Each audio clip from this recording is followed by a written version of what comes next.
Hello everyone! Welcome po kayo dito sa aking channel at welcome po kayo dito sa aking simple shop, mga KFCM. Flex ko lang yung gamit kong pang-pistis. Mas madali ang trabaho. So kailangan po nating sukatin yan para pantay-pantay.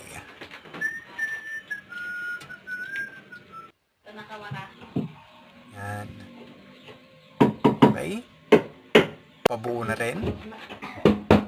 Kunting hilot lang mga ka-FCM. At yan, tapos na rin po mga ka-FCM. At ilalagay na natin sa loob sa kanyang lalagyan. Okay? Pwedeng pang divider yan. At pwede rin dyan, side cabinet. Yan, okay. Saktong-sakto mga ka-FCM. Thanks for watching. God bless. Bye-bye.